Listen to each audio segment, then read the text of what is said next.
जय हिंद साथियों, मैं अंकित कुमार यादव आप सभी का स्वागत करता हूं सृष्टि ज्ञान केंद्र में, जहां हम पढ़ रहे हैं कक्षा 12वीं की पॉलिटिकल साइंस और जिसमें चल रहा है अध्याय 1 जिसका नाम है शीत युद्ध का दौर। लास्ट क्लास में हमने समझ लिया है कि शीत युद्ध क्या है। अब हम चल रहे हैं उसके आगे की परतों को खोलने और समझने।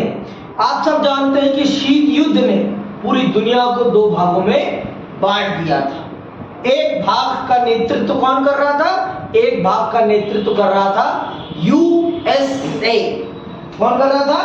यूएसए, ठीक है, यूनाइटेड स्टेट ऑफ अमेरिका। और दूसरे का नेतृत्व कर रहा था यूएसएसआर, ठीक है। इनके बीच कॉन्फ्लिक्ट किस बात पे था ये मैं आपको बता चुका हूं। आइडियोलॉजिकल कॉन्फ्लिक्ट है। कॉन्फ्लिक्ट और किसी चीज का नहीं है, सारा का सारा कॉन्फ्लिक्ट आइडियोलॉजिकल कॉन्फ्लिक्ट है कि किसकी विचारधारा सबसे अच्छी, किसकी विचारधारा के अनुसार देश का शासन चलाया जाना चाहिए। अभी ये जो चुनाव होते हैं, चुनाव भी क्या है? आइडियोलॉजिकल कॉन्फ्लिक्ट ही तो है कि किसकी विचारधारा अच्छी है और किस विचारधारा के अंतर्गत देश का शासन चलाया जाना चाहिए। समझ में आई बात? तो यही है मेन चीज। तो यहां पर भी आपने समझा। तो इन दोनों के आइडियोलॉजिकल कॉन्फ्लिक्ट ने, इन दोनों के आइडियोलॉजिकल कॉन्फ्लिक्ट ने दुनिया को दो ध्रुवों में बांट दिया। यहीं से स्टार्ट होता है दो ध्रुवीयता का आरंभ। दो ध्रुवीयता का आरंभ। अगला चैप्टर क्या है? दो ध्रुवीयता का अंत। तो जब तक आप इसे नहीं पढ़ोगे तब तक आप उसे कभी समझ ही नहीं पाओगे। और बड़ा दुर्भाग्य है हमारी एनसीईआरटी का और हमारी सीबीएसई का कि वो बहुत ही महत्वपूर्ण चैप्टरों को सिलेबस से हटा रही है, सिर्फ पॉलिटिकल साइंस के और किसी भी विषय के विषयों को वो नहीं हटा रही है तो सिर्फ पॉलिटिकल साइंस के विषयों को, वो भी महत्वपूर्ण चैप्टरों को। मैं आज तक ये नहीं समझ पाया कि शीत युद्ध को हटाने के पीछे कारण क्या है। मुझे तो नहीं लगता कि अगर शीत युद्ध अगर बच्चे को नहीं पढ़ाया जाएगा ना तो वो इस किताब को, समकालीन विश्व राजनीति को कभी नहीं समझ सकता मेरे दृष्टिकोण में। लेकिन हमारे सीबीएसई, हमारी एनसीईआरटी का पता नहीं क्या दृष्टिकोण है, मैं नहीं समझ पाया। तो अब चल रहे हैं हम समझने क्या? दो ध्रुवीयता का आरंभ। क्या है दो ध्रुवीयता का आरंभ? मैंने जैसे कि आपको बता ही दिया है कि दो ध्रुवीयता का आरंभ है दुनिया का इन दोनों के गुटों में बंटना। दुनिया के इन दोनों के गुटों में बंटना। और सबसे पहले गुटीकरण कहां हुआ? ग्रुपिज्म कहां हुआ? सबसे पहले ग्रुपिज्म होता है यूरोप में। मैंने आपको बताया ना, यूरोप ही दूसरे विश्व युद्ध का केंद्र बिंदु था और यूरोप का ही सबसे पहले बंटवारा होता है। किसके बीच में? यूएसए के बीच में और यूएसएसआर के बीच में। आपका यूरोप दो भागों में बटेगा। आपका यूरोप दो भागों में बटेगा। एक होगा आपका पश्चिमी यूरोप और एक होगा आपका पश्चिमी यूरोप और एक होगा आपका पूर्वी यूरोप। जो आपका पश्चिमी यूरोप होगा वो किसके साथ रहेगा? सुन लो, जो आपका पश्चिमी यूरोप होगा वो किसके साथ होगा? वो होगा यूएसए के साथ। जो आपका पश्चिमी यूरोप है वो यूएसए के साथ और जो आपका पूर्वी यूरोप है वो किसके साथ? यूएसएसआर का। और विभाजन कहां से होगा? जर्मनी से होगा। जर्मनी में भी कहां से होगा? बर्लिन में होगा। बर्लिन की दीवार को बनाकर होगा। जब अगला चैप्टर हम प्रारंभ करेंगे तो उसमें प्रारंभिक चैप्टर का यहीं से होता है बर्लिन की दीवार। बर्लिन की दीवार पहले चैप्टर पे उसी की फोटो है, तो वहां से आपका प्रारंभ होता है। तो इस चीज को समझना है हमें।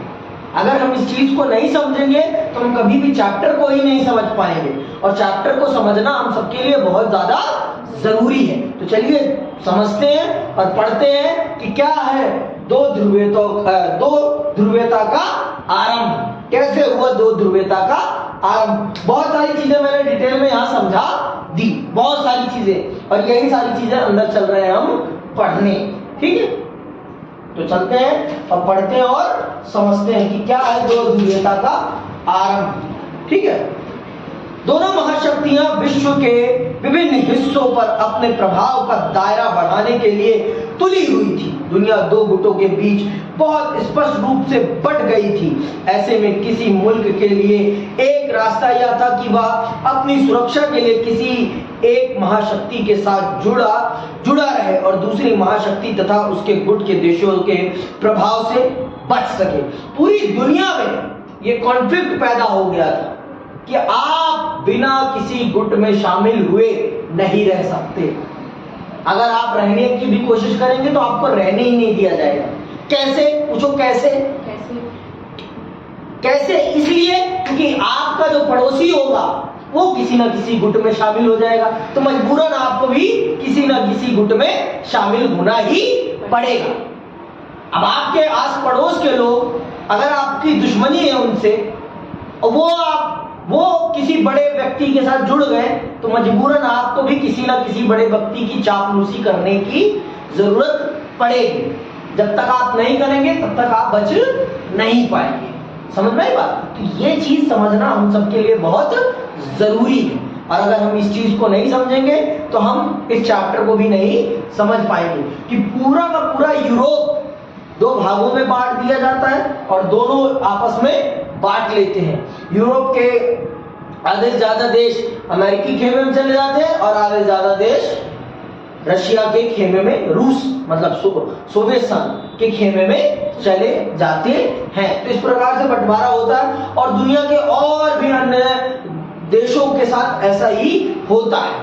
आगे सुनो। परस्पर विरोधी गुटों के अपेक्षाकृत छोटे देशों ने महाशक्तियों के साथ अपने अपने जुड़ाव का इस्तेमाल निजी हित में किया।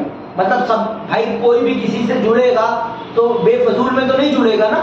अगर महाशक्तियों को छोटे देशों से फायदा है तो छोटे देशों ने भी महाशक्तियों के साथ जुड़कर अपना फायदा उठाया। कोई भी बिना फायदे के किसी के साथ नहीं जुड़ता है, ये बात आप जान लो।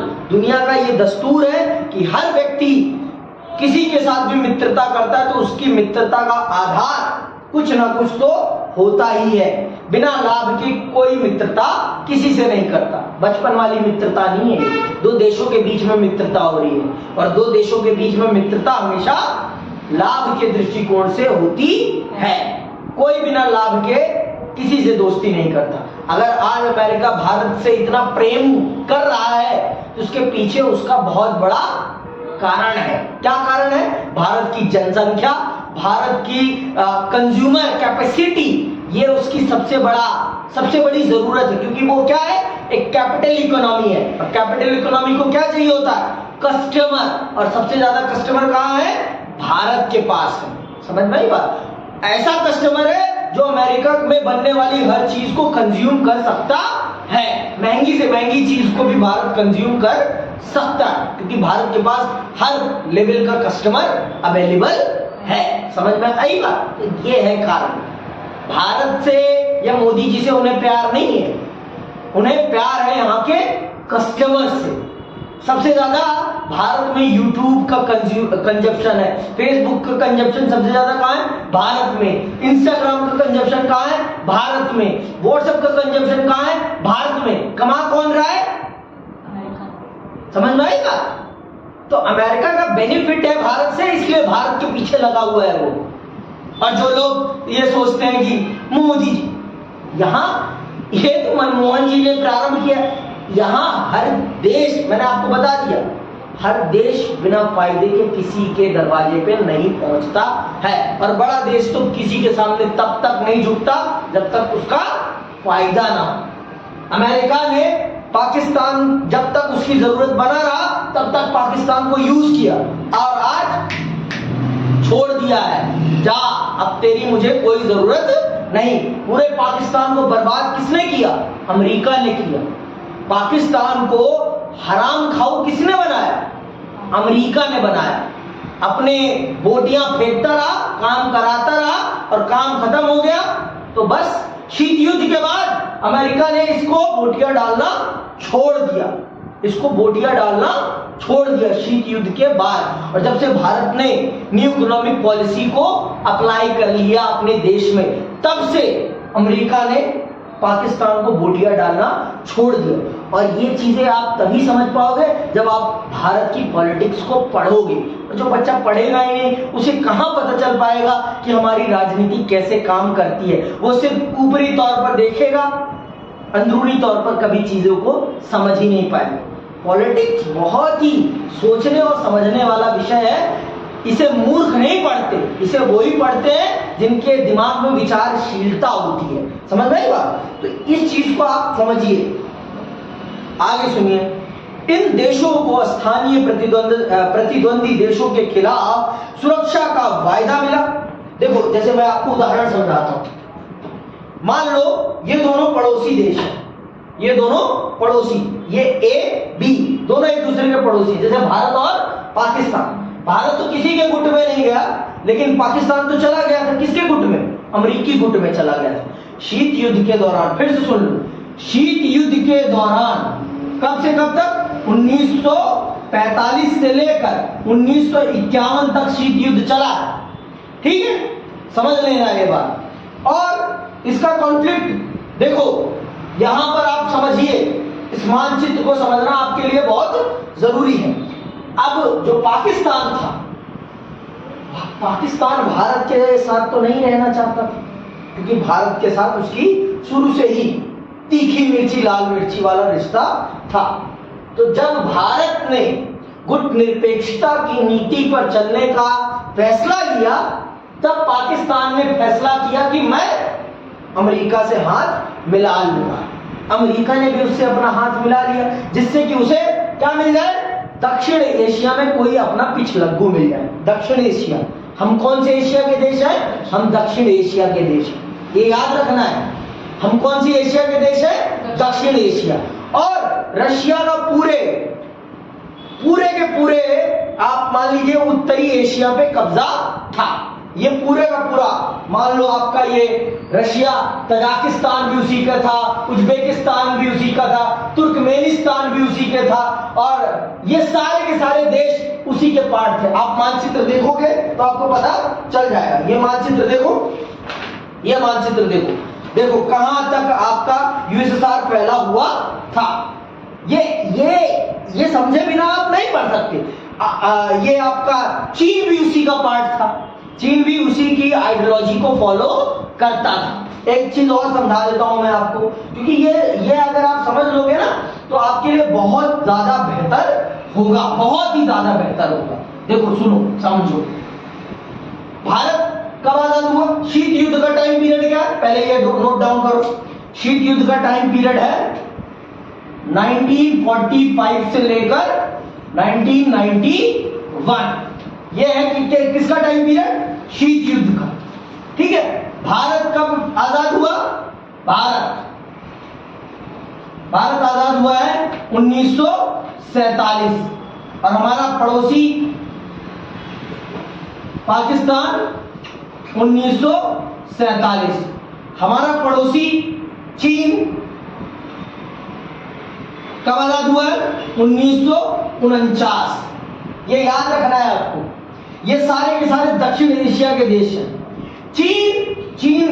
चीन ने आजाद होते मान ही किसके रास्ते पर चलना स्वीकार कर लिया?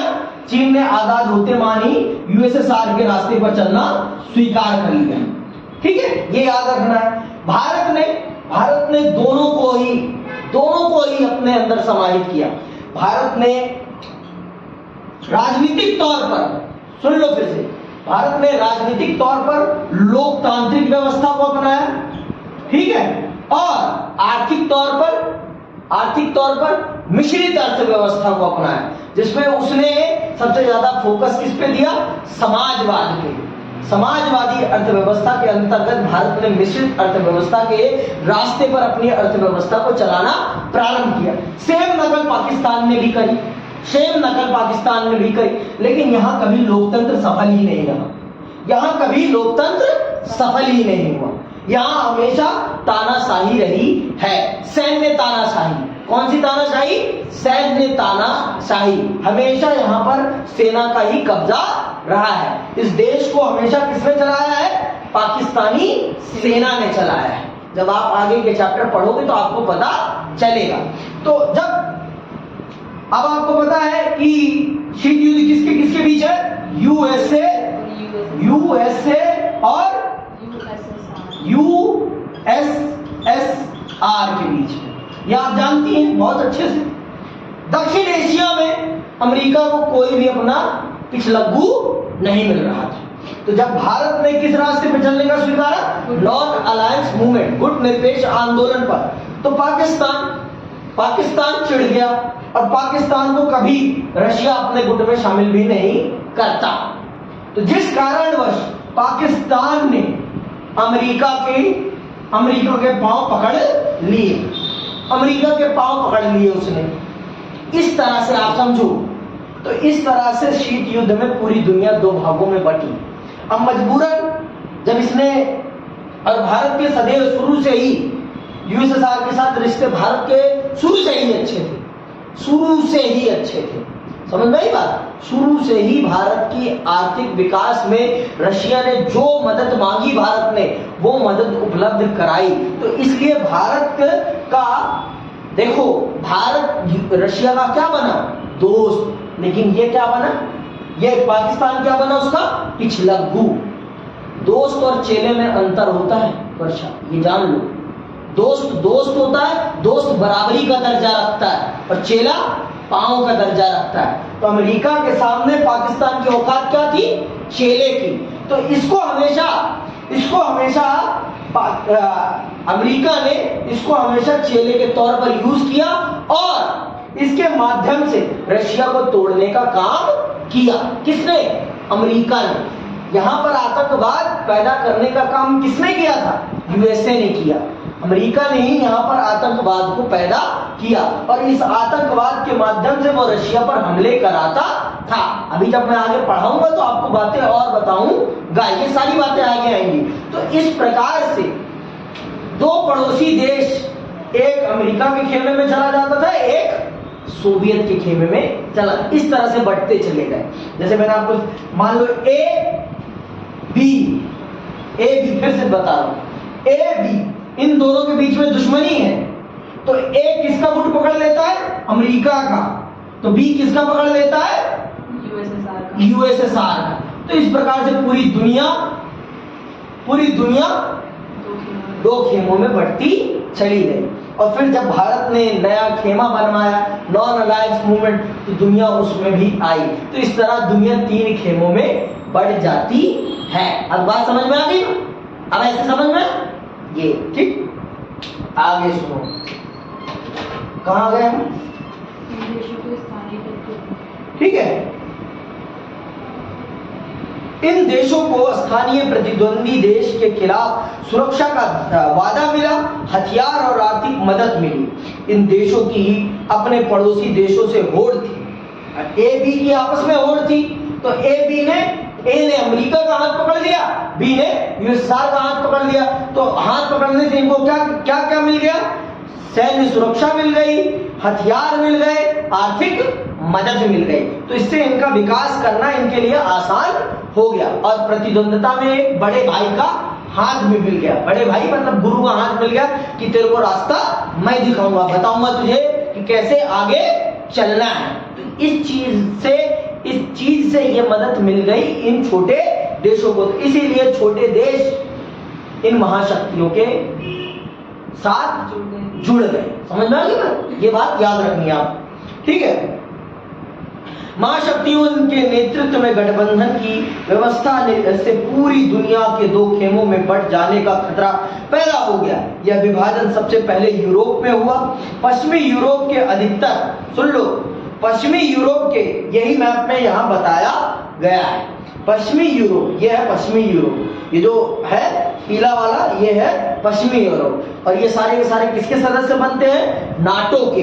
नाटो क्या है? अमेरिका का सैनिक संगठन है। फिर से सुन लो, नाटो क्या है? अमेरिका का और पश्चिमी यूरोप के देशों का सैनिक संगठन है। अभी आएगा, सुनना ध्यान से, और ये एक नंबर का प्रश्न बन जाता है।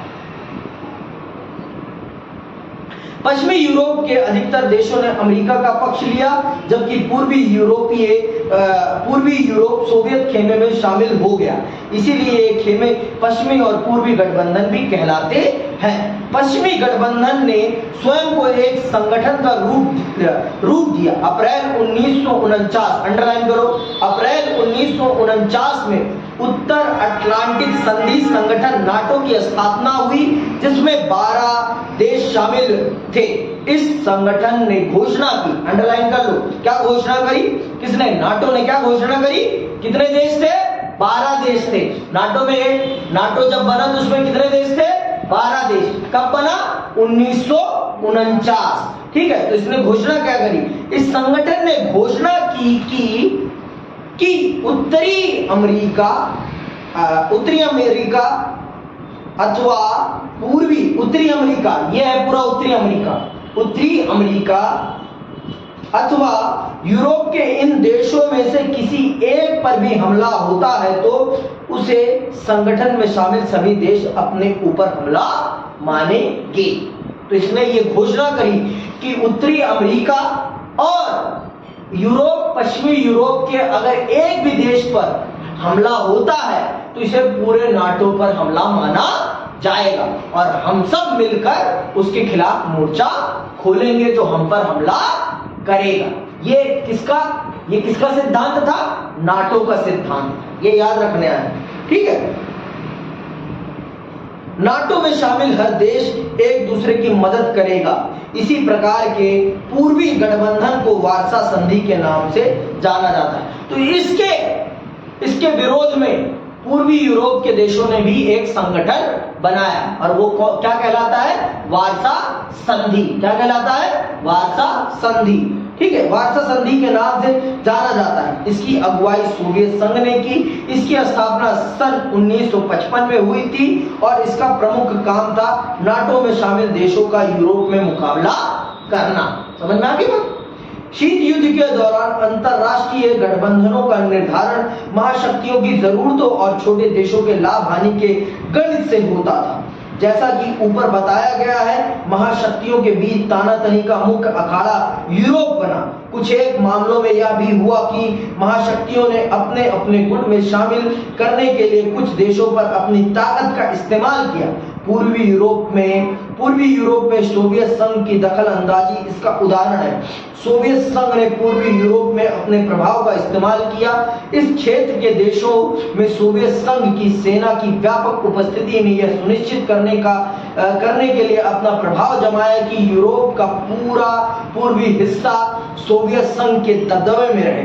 पूर्वी और दक्षिणी पूर्व एशिया तथा पश्चिमी एशिया में अमेरिका ने गठबंधन का तरीका अपना। इन गठबंधनों को दक्षिण पूर्व एशिया संधि संगठन सीएटो और केंद्रीय संधि संगठन कहा जाता है, जिसके जवाब में सोवियत संघ तथा साम्यवादी चीन ने इस क्षेत्र के देशों मसलन उत्तरी वियतनाम, उत्तरी कोरिया और इराक के साथ अपने संबंध मजबूत किए।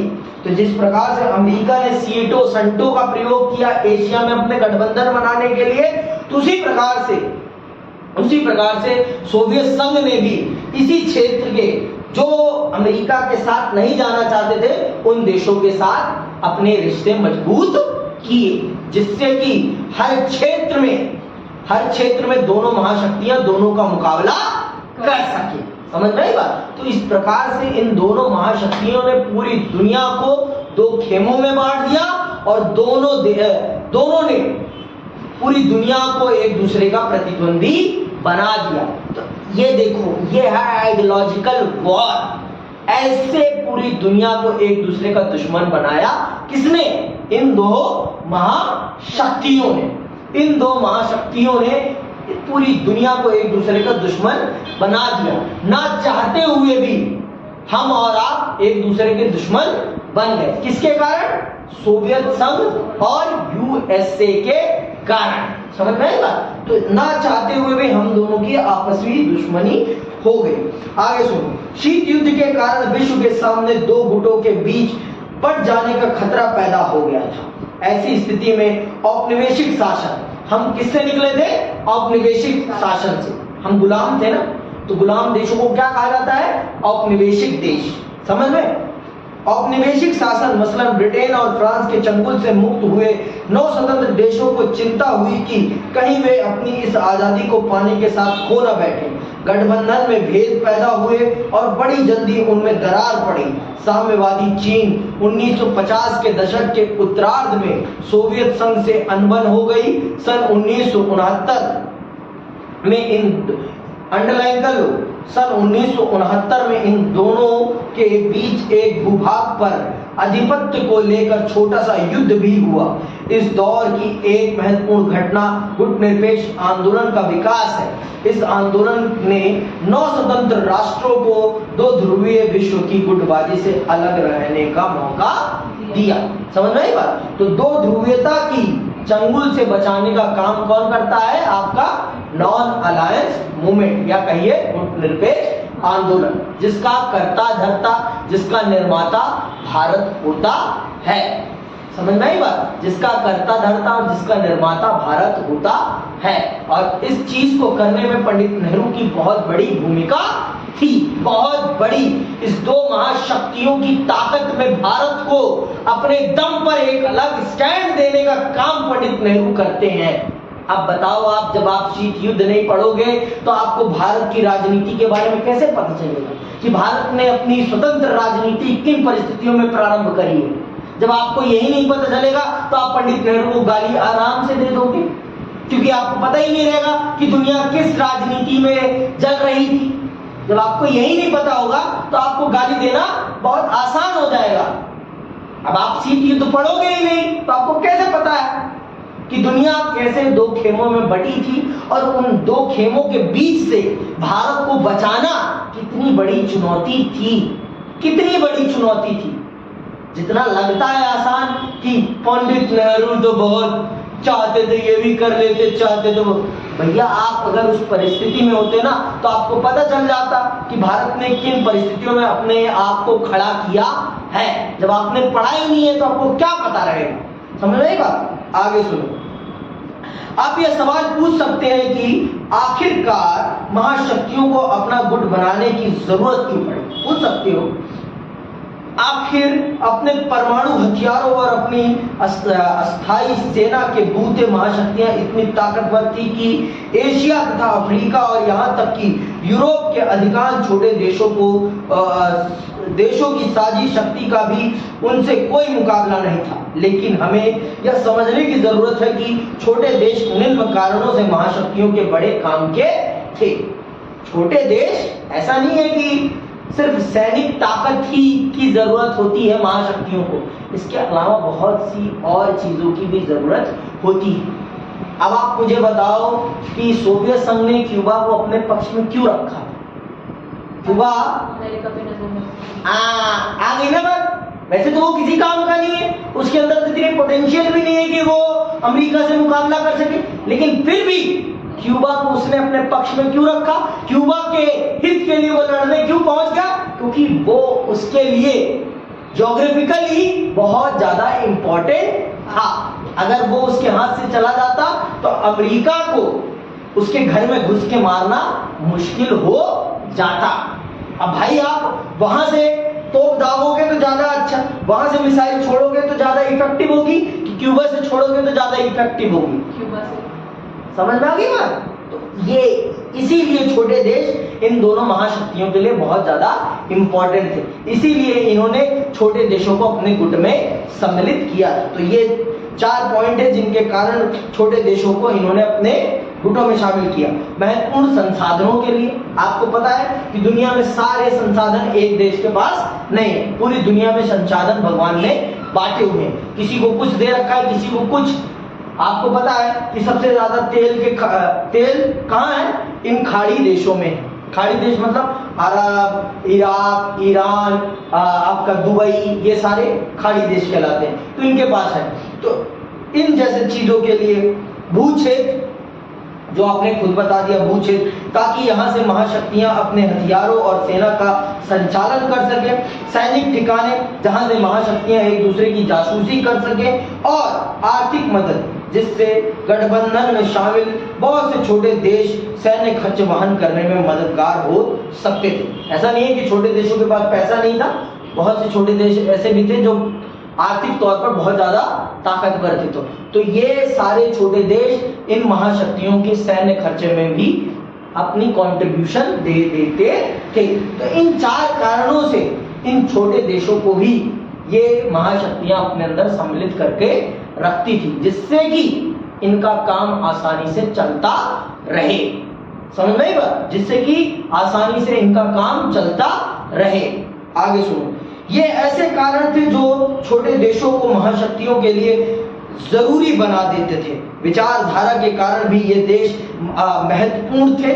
गुटों में शामिल देशों की निष्ठा से यह संकेत मिलता था कि महाशक्तियां विचारों का पारस्परिक युद्ध भी जीत रहे हैं। भाई, जिसके गुट में जितने देश, उससे ये भी पता चलता था कि किसकी विचारधारा कितनी अच्छी है। जिसके जितने फॉलोअर, इसका अर्थ क्या है कि उसकी विचारधारा उतनी अच्छी। तो दोनों चीजों का पता चल जाता था कि किसकी विचारधारा अच्छी है। वैचारिक युद्ध का भी पता चल जाता था और सैन्य ताकत का भी पता चल जाता था।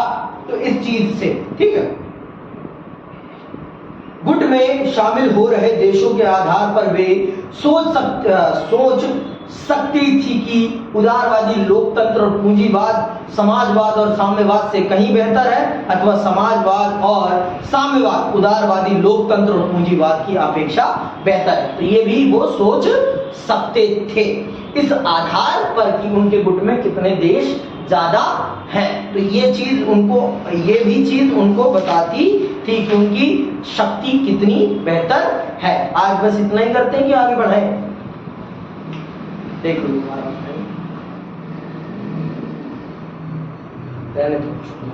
ठीक है। तो आज बस इतना ही। जय हिंद, जय भारत।